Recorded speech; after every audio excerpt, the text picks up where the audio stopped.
Bonjour à tous et merci de regarder Héritage Télévision, nouvelle édition du journal. Voici le titre. Un militaire a tué par balle de civil dont son épouse. C'était le vendredi 5 novembre au quartier Mabasili dans la cité d'Ocha en territoire de Béni dans la province du Nord Kivu. Et puis l'actualité au Niger, une nouvelle attaque djihadiste dans la zone de 3 frontières à Fi. 69 morts, les victimes sont des villageois membres d'une milice d'autodéfense. C'est tout pour les titres. À la une de l'actualité, suite à l'intrusion de rebelles qui a inquiété les habitants de Bukavu le mardi 2 novembre dernier, le gouverneur de la province du Sud-Kivu annonce le renforcement des patrouilles militaires sur les 3 axes en périphérie de la ville et demande à l'armée de contrôler minutieusement les véhicules et l'identité aux entrées de la ville. Les détails, c'est dans ces récits. Cette incursion de rebelles, une première en pleine centre-ville, a soumis aux autorités une question en rapport avec la sécurité et les contrôles au niveau de la province. Ces intrus ont circulé la ville en toute quiétude parce que la sécurité a des failles. Si la ville était hautement sécurisée, on aurait pu éviter cette attaque, explique un riverain. Nous devons contrôler tout le monde qui entre et qui sort parce que, vous savez, nous avons été surpris hier par ces groupes armés. Nous devons prendre toutes les dispositions nécessaires. Nous devons mettre toutes les batteries en marche pour que cela n'arrive plus, a affirmé le major Dieudonné Kassereka. Face à l'inquiétude qui guette les habitants, les gouverneurs demandent des renforcements des patrouilles militaires de 3 axes principaux en périphérie de la ville et un contrôle rigoureux des véhicules aux entrées. Cette attaque qui avait pour cible des commissariats de police, une 30aine d'assaillants ont été neutralisés et 3 soldats des forces armées y ont perdu la vie. Quelques jours plus tard, les habitants sont encore sous le choc et espèrent y trouver la tranquillité grâce au renforcement. Toujours dans cette partie de la République démocratique du Congo, un militaire a tué par balle 2 civils dont son épouse. C'était le vendredi 5 novembre au quartier Mabasili dans la cité d'Ocha en territoire de Béni. Nous sommes dans la province du Nord Kivu. Selon les sources locales, le soldat a surpris sa femme en plein ébat sexuel avec un autre partenaire. C'est ainsi qu'il a décidé de tirer sur elle. La victime a trouvé la mort sur place. La deuxième victime, il s'agit de sa sœur que le bourreau a suspecté d'être complice de cette infidélité. Tout a commencé la matinée d'hier à 5 heures lorsque le soldat qui avait passé nuit à son poste de travail a surpris son épouse avec un autre amant. Sans hésiter, le mari a ouvert le feu sur son épouse. Comme cela ne suffisait pas, ce soldat a tourné le canon sur sa grande sœur qui vivait chez lui. L'accusant d'être commissionnaire de son épouse a expliqué les porte-parole militaires de Béni. Le capitaine Anthony Mwalushaï, porte-parole des opérations Sokola, confirme l'arrestation du présumé meurtrier en attendant son transfert à l'auditorat militaire garnison des Béni. L'actualité dans la province du Haut-Katanga, 2 morts et 4 personnes blessées, c'est les bilans d'une opération de vol de câbles manqués sur les réseaux de la SNEL au niveau du village Tomboué.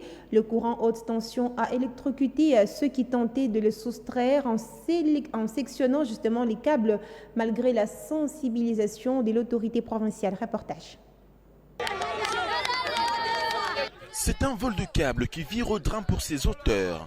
8 hommes qui tentaient de sectionner nuitamment le câble de la SNEL au niveau du village Tumbwe sur la route Likasi ont été grièvement électrocutés dans la nuit du jeudi 4 au vendredi 5 novembre 2021. D'après le témoin, c'est au moment où ces individus opéraient du haut des poteaux de la ligne haute tension Mwandingush à Lubumbashi que l'humidité de leur propre corde a créé un contact électrique qui leur a été fatal. Tous les 6 sont tombés, dont un est mort sur le coup et un deuxième rendra l'âme dans la matinée. 4 sont dans un état de brûlure grave. Seuls 2 qui étaient au sol ont pu échapper selon les constats du colonel Kumbidani, commandant 13e régiment infanterie spéciale garde républicaine, qui condamne par ailleurs ce crime économique. Nous avons pu prélever les identités de ces criminels économiques. Les enquêtes sont en cours. Nous saluons les efforts que son Excellence, Monsieur le Gouverneur, est en train de faire avec les autorités de la SNEL, de même que les responsables des forces de défense et de sécurité qui, nuit et jour, sont en train de faire des efforts pour mettre fin à ce réseau de criminels qui sont en train de saboter. Ironie du sort, le drame a provoqué un sentiment de satisfaction des habitants de Tumbwe, souvent plongés dans l'obscurité à cause des actes similaires.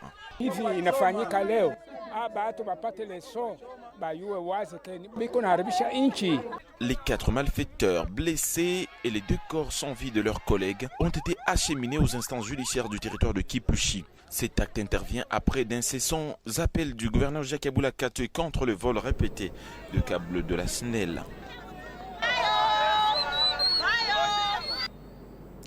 Tout à fait autre chose à présent. On parle société. Héritage Radio-Télévision vous amène à la découverte d'une carrière de Pierre Poteau 3 située le long du rail au quartier Kra, un espace où des femmes et des enfants travaillent pour leur survie. C'est un reportage d'Israël Mteba.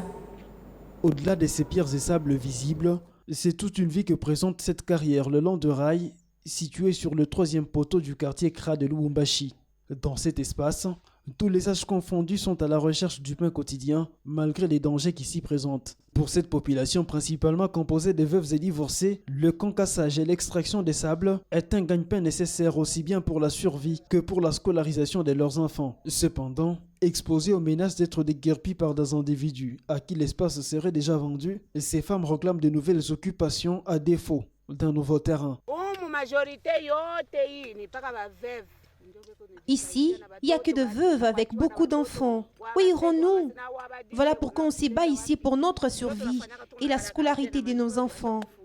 S'ils veulent nous enlever d'ici, qu'ils nous trouvent une autre place ou d'autres travaux. Si c'est balayer les routes, on peut le faire. On n'a pas étudié.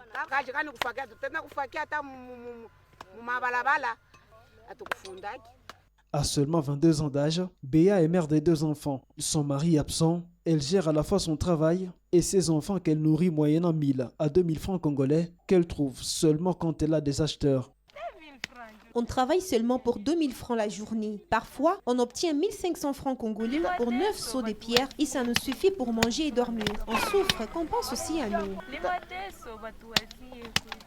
Dans cette carrière située dans la commune annexe, seules quelques personnes vivent à la cité, mais d'autres se font des tentes et mènent leur vie au quotidien. Restons toujours dans la même carrière Poteau 3 située au quartier Kra dans la commune annexe à Lubumbashi où l'exploitation de pierre et sable n'est pas simplement pratiquée par des adultes. Des enfants y prennent également part presque tous les jours à l'instar d'Ouradi, un jeune garçon de 12 ans et son frère de 15 ans qui se contentent de ces métiers pour subvenir à leurs besoins. Pierre Caboué nous en fait plus. Son âge l'importe peu. Pour lui, survivre, c'est ce qui l'intéresse. Ouradi est un jeune enfant, modeste issu d'une famille pauvre, orphelin des pères, mais il ne perd jamais espoir. En compagnie de son jeune frère, il se réveille chaque matin, direction leur chef habituel, la carrière des pierres, surnommée 3 poteaux.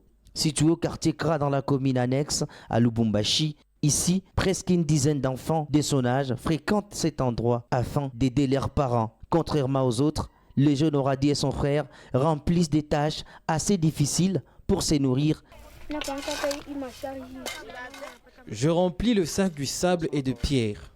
Premièrement, mon frère et moi transportons les sables non encore traités. Après, nous concassons le pierre à l'aide du marteau. Nous tamisons le sable. Par surprise, le garçon ne gagne que 2000 francs congolais par jour. À son triste sort, ils ont été également contraints d'abandonner leur étude car ils ne dépendaient que du moyen de leur maman hors service. Moi, je partais à l'école lorsque ma mère avait le moyen. J'étudiais à l'école primaire La Gloire en 5e année primaire. Ma mère est hospitalisée. On l'a opéré les yeux et mon père est déjà décédé. Depuis que le cours ont commencé, je ne suis pas allé à l'école. Je n'ai ni uniforme et si je trouve le moyen, je vais m'y rendre. Après quelques heures de travaux assidus, Ouradi trouve un petit loisir pour se détendre, le football. Malgré tout, les jeunes Ouradi envisagent toujours de reprendre le chemin de l'école, mais l'œuvre du destin l'empêche. Dernier titre avant de refermer cette édition du journal. On parle information au-delà de nos frontières. Au Niger, une nouvelle attaque djihadiste dans la zone justement de 3 frontières a fait 69 morts. Les victimes sont des villageois, membres d'une milice d'autodéfense. Mandela Longa. Les forces de sécurité nigériennes ont enfin retrouvé les 69 dépouilles recherchées depuis mardi dernier. Originaires de la région de Tillabéri, les victimes ont trouvé la mort dans une embuscade djihadiste. On est attristé quand même parce que tous les jours, presque, on annonce des attaques meurtrières dans cette zone de Tillabéri. Aussi bien des populations civiles que des forces de défense et de sécurité sont victimes de ces attaques meurtrières. Selon TV5 Monde, c'est une des attaques les plus meurtrières perpétrées dans la zone dite de 3 frontières à la croisée des territoires nigérians, burkinabé et maliens. Le maire de Bani Bangou figure parmi les victimes, lui qui menait un convoi de motos le 2 novembre avec dans sa suite 84 villageois armés. Les combattants de l'OIGS, le groupe État islamique au Grand Sahara, les auraient pris en embuscade à une 50aine de kilomètres de la ville. Officiellement, le Niger n'a pas notifié l'existence de milices. Pourtant, ces villageois avaient constitué un comité de vigilance afin d'assurer leur propre sécurité. Si on est arrivé là, c'est parce que quelque part l'État n'assumait pas ses responsabilités. Parce que la défense des territoires et des personnes et des biens, ça incombe à l'État. Si les populations sont arrivées à cette décision, c'est parce que quelque part il y a défaillance dans le système. Seulement 15 rescapés ont pu regagner leur village pendant que les victimes ont été enterrées sur les lieux de l'attaque et le Niger a décrété un deuil national de 48 heures.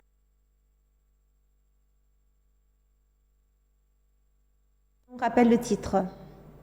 Un militaire a tué par balle 2 civils dont son épouse. C'était le vendredi 5 novembre au quartier Mabasili dans la cité d'Outian en territoire de Béni. Selon les sources locales, le soldat a surpris sa femme en plein ébat sexuel avec un autre partenaire. Et puis, actualité au Niger, une nouvelle attaque djihadiste dans la zone de 3 frontières a fait 69 morts. Les victimes sont des villageois membres d'une milice d'autodéfense.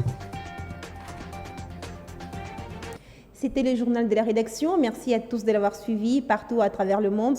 N'attendez pas d'être heureux pour sourire, souriez plutôt afin d'être heureux. Je vous retrouve très prochainement. L'information reste en continu sur Héritage Télévision. À bientôt.